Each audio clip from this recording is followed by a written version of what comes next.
Hey, welcome to another episode of Legion Elite Motorsports. I'm your host Isaiah, and today we got a little something back from the machine shop. So let's check it out. Fresh from the machine shop, I got the block back. So anyway, so let me give you a grand tour of the block. Okay, got a couple of items here. Leave that there. But anyway, so got the block back and it looks flat out amazing. So basically what has been done is all of the freeze plugs have been replaced. Now, we could have went with the brass option, which is actually ideal. And the machine shop I used was the same one I used for the Mirage block, and they used all copper freeze plugs for that one. So I assumed they were going to do it again with this one, but they actually didn't have brass in stock. So next time I go to that machine shop in particular, I will definitely supply them with the proper freeze plugs, because I do have the proper freeze plugs. Let me show you guys that. Okay, here are the proper freeze plugs. Got this off of eBay. And the only reason you want to use copper is because steel has a tendency to corrode. So if you end up using water or anything like that for an extended amount of time, you can guarantee that it's going to be rust on the backside of this, and then it's going to spread like cancer throughout the whole block. Now, that's not too big of a deal in general. We're going to keep coolant in this engine at all times. So, if you are at the stage where you're doing this, definitely pick you up a copper pair and take it from there. And it comes as a kit. Open this up. Comes as a kit. Supplies every single one that needs to be replaced. And there we go. So we got this guy here. Then we got this guy here.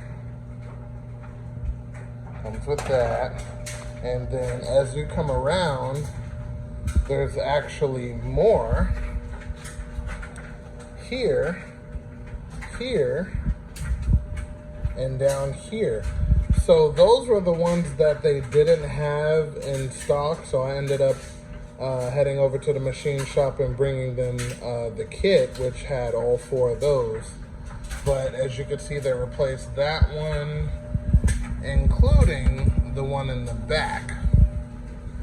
So, not only did I have that done, which is basically hot tank, where they take the engine and they put it in a chemical bath, and it takes out all of the rust out of here and behind here, here, and here, basically around all of the cylinder walls, to allow you to cool better. A lot of these engines have temperature problems, and 9 times out of 10 it's because there's rust around each cylinder and it's not able to cool properly. So hot tanking might be something that you might want to consider. There's a lot of perks and benefits to it, which we're going to see in the long run.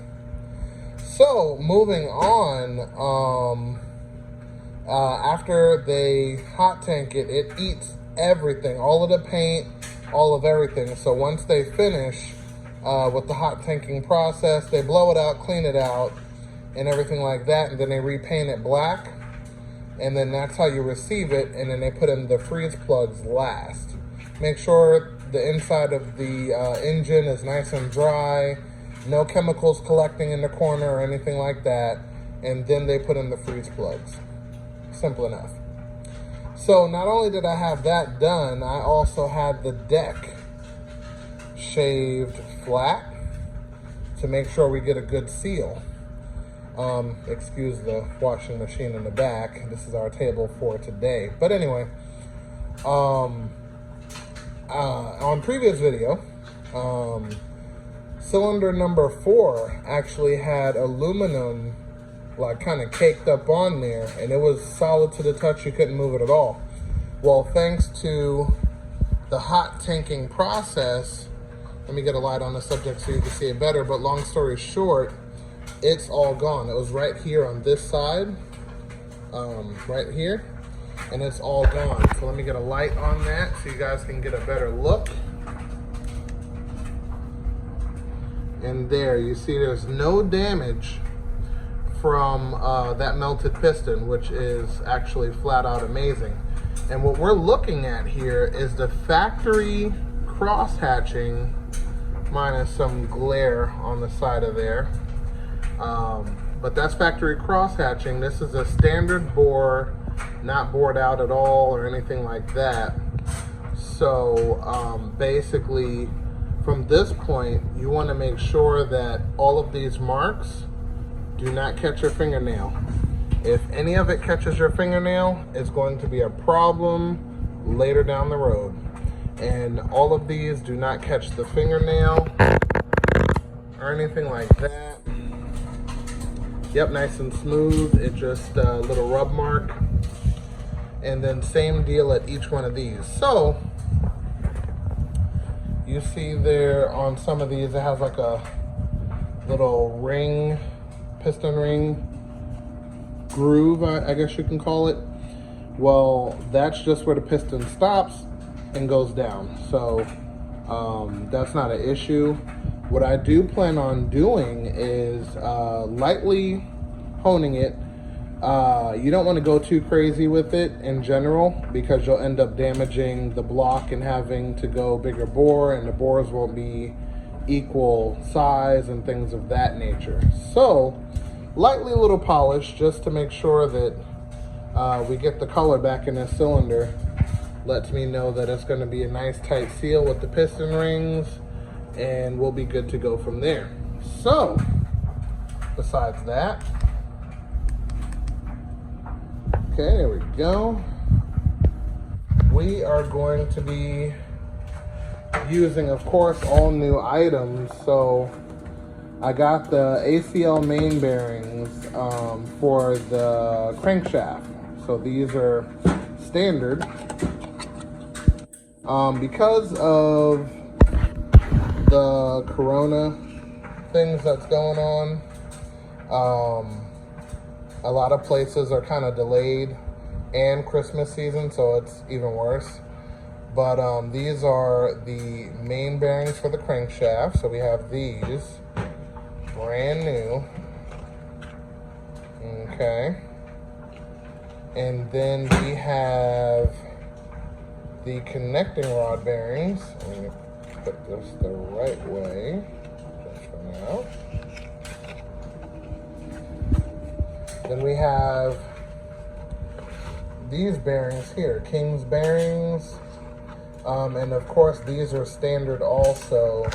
We received no damage to any rotating parts, so that's good. So anyway,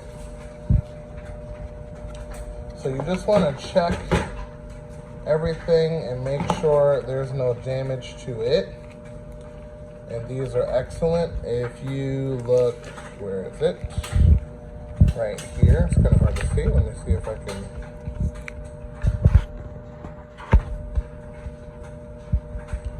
There we go.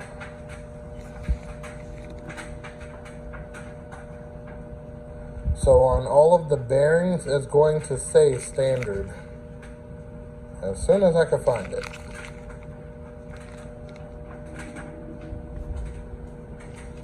It's got a little bit of packing grease on there, so you can't really see it, but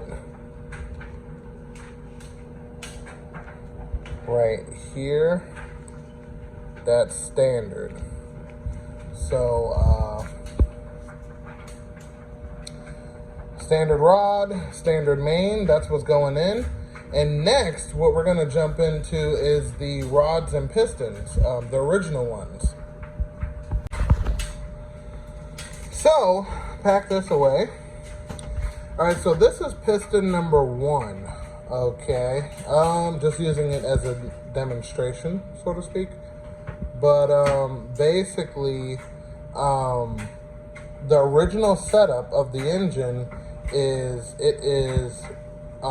cast, piston, forge, connecting rod. Now, I've seen the stock connecting rod do around 600 or so horsepower with no signs of quitting. So this is actually a good connecting rod to use to, you know, kind of improve your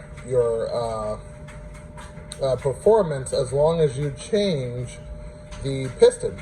So the piston is the limiting factor in the whole setup. The piston actually is capable of doing about 450, but that's actually pushing it. Reason being is because it's cast and it's not strong. Also, the wrist pin. The wrist pin is a press to fit. Like you press it in, and it gets pressed in on the rod. The rod's what is what holds it in, and then the piston is there for along for the ride. Long story short.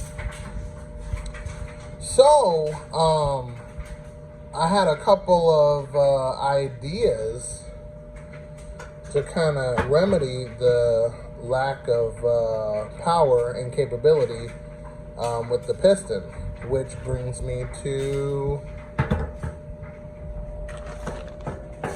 this. Okay, so clean up a little bit. So these are 3000 GT pistons, but these are aftermarket forge units. And the reason I even bring this into play, not this one, let's go for this one,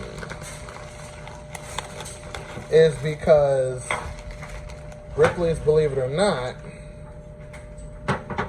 this piston is actually the same bore and diameter as the original Starion piston, including the wrist pin. So technically I could use these pistons and they would work out perfectly fine. If you look at the top, which is all oily and nasty, there's no dimples for valves because our engines are non-interference engines. Make sure you remember that. Non-interference basically means that if your timing chain pops, the valves are not going to hit the pistons. Okay? Doesn't matter what cam you have, doesn't matter. It's not going to hit the piston unless you're running straight flat top, maybe with a little dome. Then you have a stronger chance of the piston hitting the valve in general. But, you know, of course, the 3000 GT is a 4-valve per cylinder, and we're a 2-valve per cylinder. But the perk and benefit of using this is, 1, I already have it, and 2, it should technically fit onto that connecting rod without, you know, any modification. But you would still have to press the wrist pin in. And to kind of utilize this setup a little bit better, it's better to set that connecting rod up to be what we call free float. So it no longer needs to be pressed in. It actually has, oh, let me go to this side. It has these C-clips that hold it in. So then it allows the piston to move freely, you know, on intake and exhaust strokes, which improves RPM. It improves a lot of things. But the reason I think we're not going to go with this setup is because it's going to need more machine shop time on that connecting rod. I'm missing the C-clips on one side of these pistons, so I have to figure out where I can source that from. And yeah, that's pretty much about it.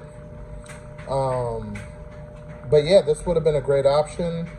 I might crunch some numbers and see if I can still pull it off. But anyway, then after that, we're going to be using Piston rings. 100 years of innovation, can't go wrong with that. So that should pack a tight seal, and we're definitely going to dive in on building this motor and putting it back together. Okay, so what I've done is I have a connecting rod here from the failed piston of number 4, and what I was thinking about doing is seeing if I can slide this piston onto this rod with these wrist pins. So let me grab one of these. We're gonna slide the piston together and see if it slides in and is free floating. And all I would technically have to do is get the C-clip for the ends of the pistons. So yeah, let's see. Okay, so as you can see, fits in there perfectly. All right. And then, of course, I'm gonna need 2 hands for this, but let me see if I can get this in its place. Okay, so that guy does slide through. And let me see if I could 2-hand this and see what we get. Okay, that is as far as I got. So, everything fits very well, but because this is a press to fit, there's a slight, I guess they kind of cut just the slightest bit off in order for the wrist pin to slide in, and then at that point, you add in your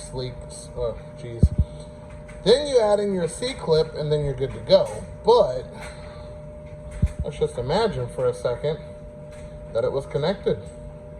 That's pretty sweet.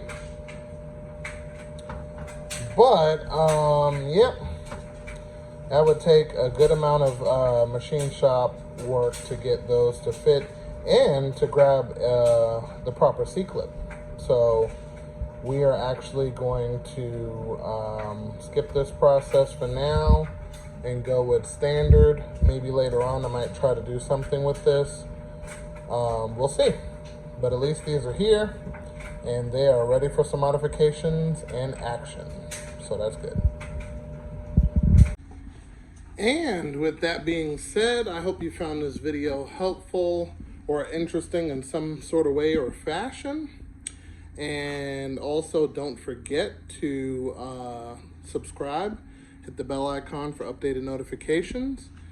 And I will see you guys next time. And remember, knowledge is power.